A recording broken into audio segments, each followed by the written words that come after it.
Mendengar kata mafia Italia, kerap terbayang akan sekelompok pria berjas, yang brutal dengan sederet tindak kriminalnya. Berbeda dengan gangster, aktivitas mafia cenderung lebih terorganisir, rahasia, dan memiliki banyak jaringan dan koneksi orang penting di berbagai negara.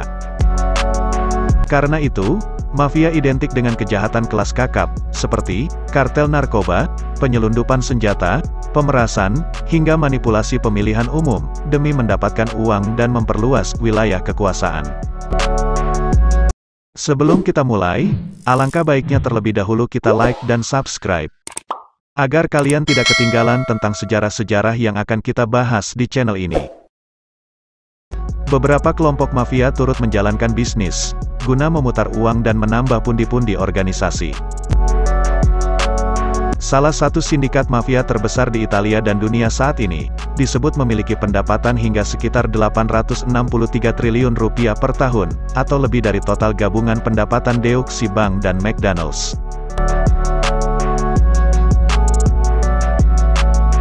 Beberapa klan mafia Italia, beroperasi hingga ke berbagai penjuru dunia, bersaing dengan mafia-mafia yang sama kejamnya dari negara lain seperti Rusia, China, hingga Albania. Dalam beberapa kasus, sejumlah kelompok mafia saling bekerja sama dalam melakukan tindakan kejahatan, dan membagi rata hasilnya. Uni Eropa bahkan mengakui sindikat mafia Italia, merupakan ancaman keamanan nyata bagi blok tersebut. Saat ini, setidaknya ada 4 sindikat mafia terbesar di Italia, yakni Cosa Nostra, Mafia Sicilia, Camorra, dari Naples, 'Ndrangheta, dari Calabria, dan Sacra Corona Unita, dari Puglia. Menurut Badan Uni Eropa, untuk urusan kerjasama penegakan hukum Europol, mafia Italia mampu memanipulasi hasil pemilihan umum, dan menempatkan orang-orang mereka di posisi penting pemerintahan, dan daerah yang jauh dari wilayah kekuasaannya. Sejarah terbentuknya mafia. Mafia muncul pertama kali dari Sicilia, Italia, sekitar ratusan tahun lalu, tepatnya pertengahan abad ke-19. Saat itu, Sisilia masih diduduki koloni asing. Warga Sisilia pun bersatu, membentuk sebuah kelompok yang disebut mafioso, untuk membela dan melindungi warga di kawasan tersebut dari penjajah. Di Sisilia, mafioso, yang berarti anggota mafia, awalnya, tak memiliki konotasi kriminal, dan biasa digunakan pada seseorang yang curiga, terhadap tindak tanduk pemerintah pusat, seperti dikutip History. Namun, seiring berjalannya waktu, kelompok mafioso ini berubah fungsi menjadi tentara swasta atau mafi, yang kerap memeras pejabat hingga konglomerat pemilik tanah, dengan menuntut uang sebagai jaminan keamanan. Sejak saat itu, mafia menjadi organisasi kriminal yang kejam, dan sekarang dikenal sebagai Cosa Nostra, sindikat mafia paling terkenal di dunia. Cosa Nostra, mafia Sisilia, bisa dibilang pelopor mafia di dunia yang terbentuk berdasarkan klan keluarga. Karena itu, mafia identik dengan kesetiaan para anggotanya terhadap organisasi, sanksi berat hingga nyawa jadi taruhan jika ada oknum yang ketahuan membangkang apalagi berkhianat. Sementara itu, tujuan utama mafia beroperasi adalah uang dan kekuasaan. Mafia kerap didefinisikan sebagai pemberontak atau kelompok yang anti negara. Padahal, mafia pada umumnya beroperasi di dalam sebuah negara dengan pemerintah yang sah. Mafia kerap berupaya menyusup ke dalam pemerintah daerah untuk melemahkan sistem, dan pada akhirnya menyalahgunakan dana publik. Karena itu, mafia kerap dianggap membentuk negara bayangan. Sebab, di wilayah kekuasaannya, mafia kerap bertingkah layaknya pemerintah berdaulat, mulai dari membuat aturan dan hukum sendiri, menghukum setiap pelanggar, hingga memungut pajak dan cukai terhadap warga hingga pemerasan.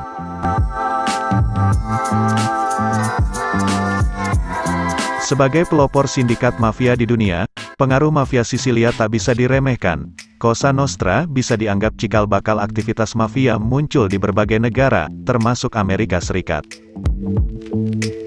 Mengutip laman resmi Kementerian Pertahanan Amerika Serikat, mafia Sisilia berkembang di negeri Paman Sam, lewat imigrasi beberapa anggotanya, di akhir tahun 1800, awal 1900, pertengahan 1960, hingga awal 1970.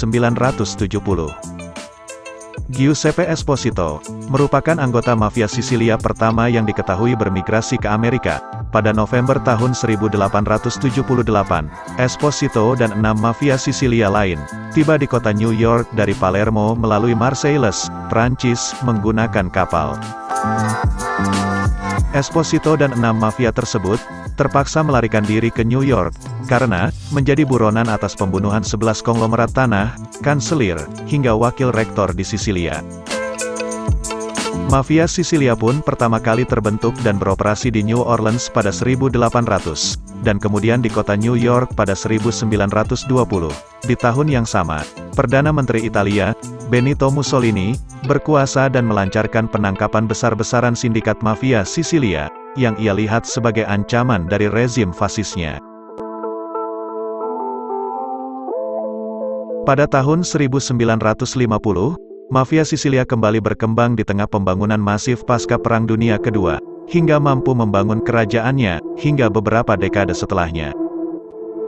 Di tahun 1970, mafia Sisilia menjadi pemain besar perdagangan narkotika internasional. Mafia Sisilia yang datang ke Amerika, pada pertengahan 1960, dan awal 1970, melancarkan kegiatan kriminal mereka dengan menyamar dan menjalankan bisnis sebagai penjual pizza.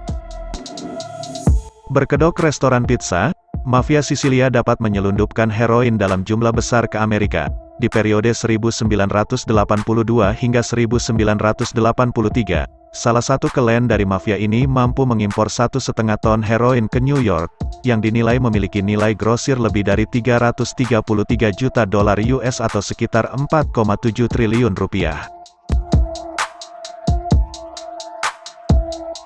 Pada tahun 1984, Direktur Biro Investigasi Federal Amerika Serikat atau FBI, menjadikan kasus mafia Sisilia sebagai prioritas utama badan tersebut. Beberapa agensi lain membantu mereka mengumpulkan informasi intelijen terkait mafia Sisilia.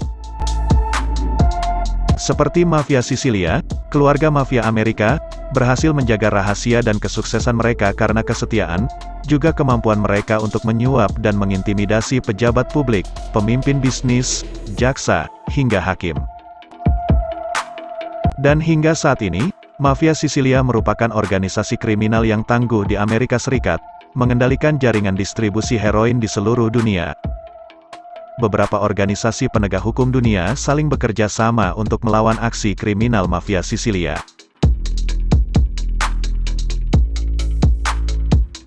Baiklah, video kali ini, saya akhiri sampai di sini dulu ya.